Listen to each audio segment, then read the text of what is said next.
Hey people, welcome to the channel, and in this case, talking about the quintessential survival tool. Yes, of course, I'm talking about the knife. Nothing is more associated with survival and preparedness than a blade, a knife, the tool that allowed mankind to achieve wonders. Before we go on, I want to remind you all that nothing is more important than knowledge. You can have any tool you want, but if you don't have the knowledge, if you don't have the skills and know-how, then it really will matter very little. You have my books, Surviving the Economic Collapse, as well as 3 Survival Skills. That's the Spanish version as well. These are the English versions. You have English, Spanish, and French versions. The Spanish version of my books are actually the most sold books about survival and preparedness. So yeah, awesome.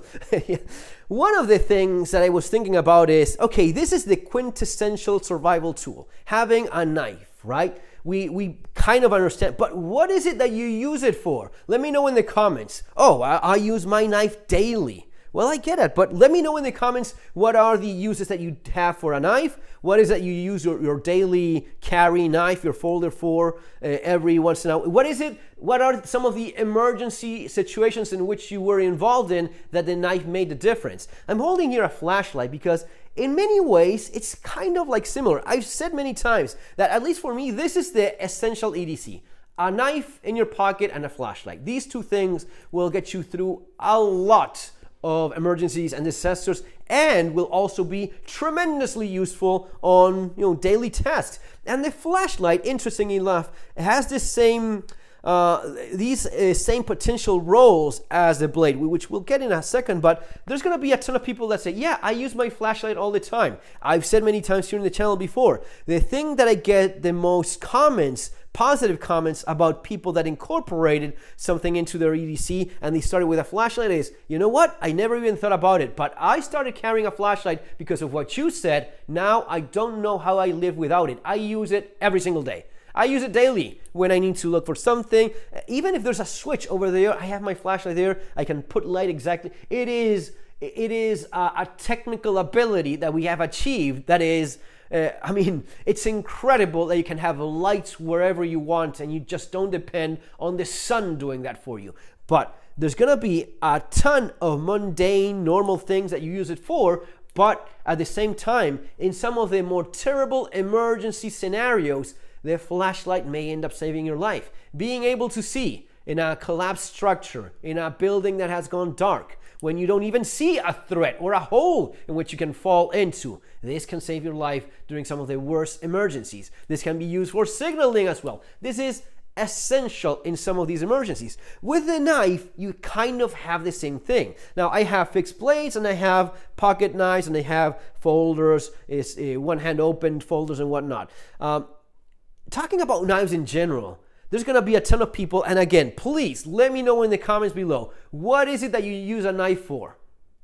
Let me know in the comments below, what is it that you use a knife for some emergency, for some unforeseen thing that it was like, oh my God, I'm so happy I have this knife with me because it saved my life, right? You share your stories, I'll share some of mine. For example, I use a knife today like I do every single day. I used one knife today the first time when I was preparing food. I was cutting meats. I was preparing food, and yeah, I use a knife. Not one of these knives. I use a kitchen knife. A nice one that I have. It's a stainless steel knife. It is very sharp because I did sharpen it myself. But yeah, we all use knives daily to eat, right? We all get that.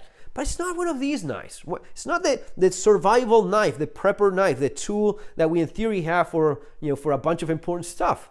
Now, you will probably see a lot of people commenting, man, I've been carrying a Victorinox in my pocket for 60 years and I still have it and it's the best tool ever and it saved me countless times, and yeah, and it is all gonna be true. I don't doubt that one bit.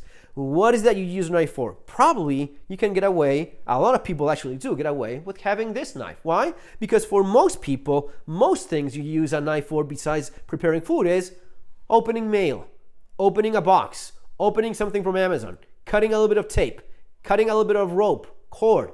That's the kind of thing, the mundane task for which we use a knife most of the time, right? Let me know, are you agreeing with me here or not? This is going to be a little bit of a conversation video. Yes, of course it is. You will use this all the time. I use this all the time. I have something very similar in my keychain, and I choose to use this tiny blade or something very similar to this, instead of bringing out one of the folder that I have, or the multi-tool, which is that one over there that I have, because it's a bigger knife, and this is like a little bit less, people don't think much of it. It's tiny, it doesn't catch that much attention, and I don't need people to be staring at me because of the knife that I brought out. A ton of useful things you can do, and maybe some of those little tasks may be very important. Maybe these could be things repairing something that you really need. Maybe there's an actual emergency.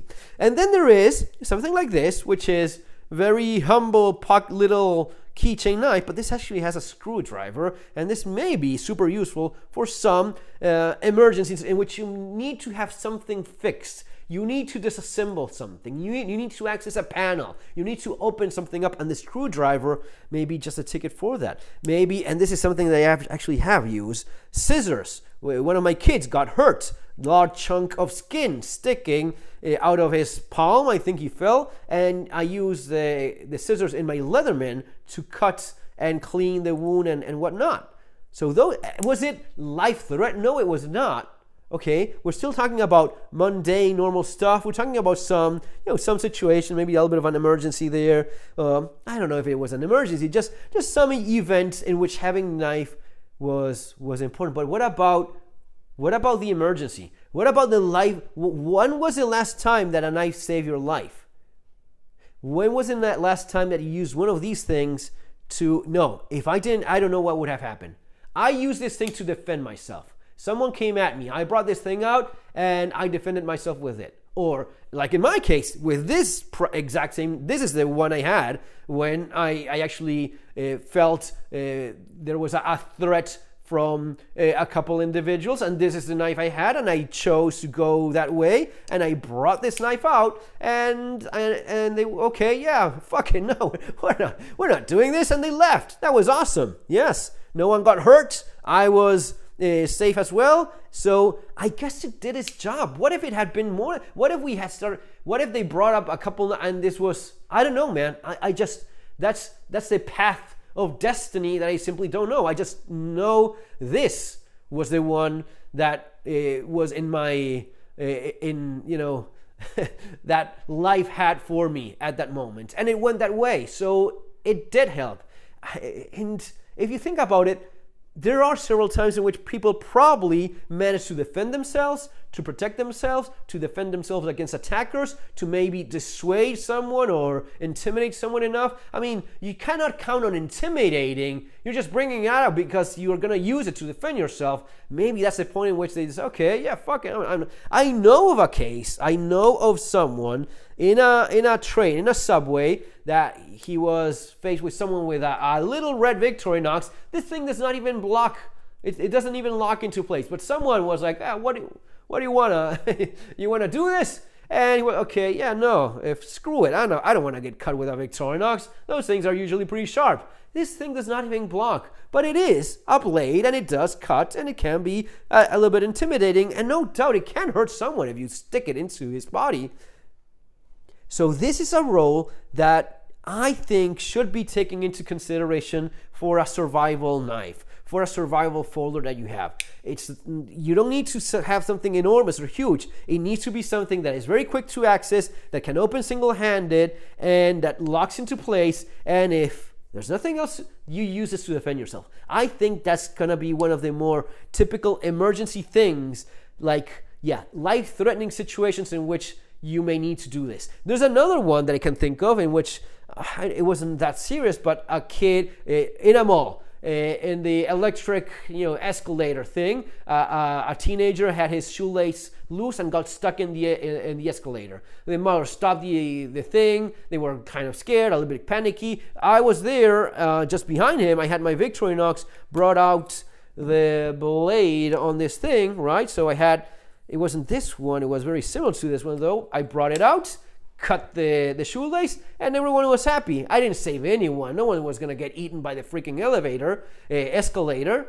But still, there are cases in which you get clothes or something caught on a machine or something, and you better be able to cut that loose. Sometimes people get things stuck around their neck, right? A rope, a cord. I mean, freak accidents do happen, but they are a little bit more on the freaky accident side. I think that using this to defend yourself in some dangerous places is a little bit more likely. That is something I want to have in mind. And something along the lines happened with the fixed blades. When you look at survival knives, or when you look at wilderness survival knives or bushcrafting knives would be the typical Mora knife. It's a lifelong favorite bushcrafting knife. Cheap, well-made, cuts, Puko design style blade, Scandi style blade, and it's gonna carve wood very well.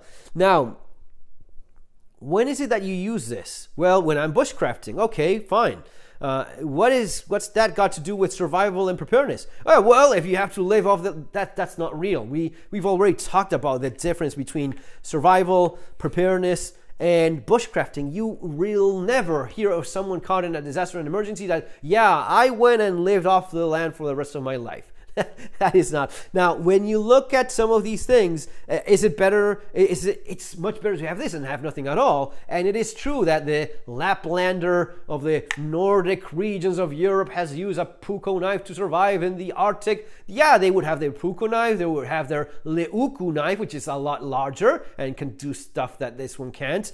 And yeah, he would have a number of blades, at least a couple, a small and a big one, like most of these men would have. And the same goes for kukri knives, for the gaucho in Argentina with his facon or a small that he hit a knife. So it's not just a knife. But who does that these days? Who lives off the land like the Laplander does? Are you a Laplander? Do you live off your herd of reindeer and day in and out? Yeah, probably not. But when we're talking about survival, this may be the case where, yeah, yet again, my blade is something I end up using to defend myself. So I want to have a fixed blade that has a nice point. And this does. So this is a typical bushcraft knife. But if you think of some of the emergencies in which you have to defend yourself, and it is either this or nothing, and this may end up saving your life. Now, I would suggest going with a typical, toolbox knife like the Stanley knife. It's basically the same thing. Tremendously sharp, very pointy, and you can cut someone to ribbons with it. It's not an intimidating blade, and keep in mind your own local laws. Doesn't matter if it says Stanley. If you have this in your person in UK, you will go to jail because it's a fixed blade. And there's no excuse there. That is how the law goes over there. Now, when I'm thinking of survival knife, when I'm thinking of warfare, the K-bar, the Ontario, and this is not particularly tough in terms of some of these tough uses that you can have for the knife, but it has been used for many years very successfully, and it is it is a venerable, loved design in spite of the rat-tail tang that we all know is an intrinsic weakness that it has. But damn it, it's been super successful as a knife. Maybe the more recognized knife ever, the K-bar knife. When I'm thinking of a survival knife, and I actually had the opportunity to design my own knife, well, that's what I did. This is my knife from Aitor. In Spain, they make this knife, and the design was incorporating things that I've always knew I want to have in a survival knife. And this was very much this is for me. If you like it, that's great. But I'm not going to do a straight edge, which I know most people will like. I will go with the recurve, slight recurve, because I know how to use it, I know how to sharpen it, and I know this is more capable. It has some other uses that the straight edge does not. Oh, but this is going to be very difficult to make, Fernando. Why don't we just go with a typical straight? No, we're going to do it my way, right? You want to do my knife? Okay, this is my knife. Oh, but it's so much more difficult, and guys working on these things will have a harder time. Okay, yeah, well, practice will make perfect eventually, and to actually turn out quite well.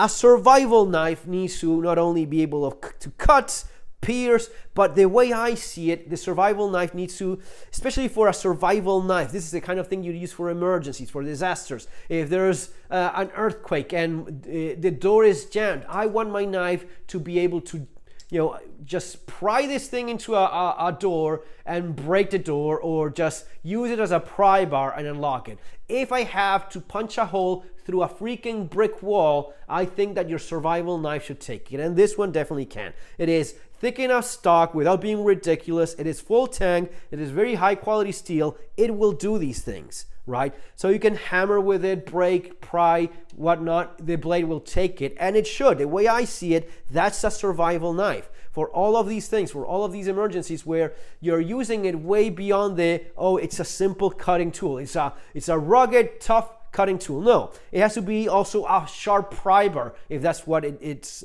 the situation demands. You can punch a hole big enough to go through it yourself in a brick wall with this, or certainly on drywall.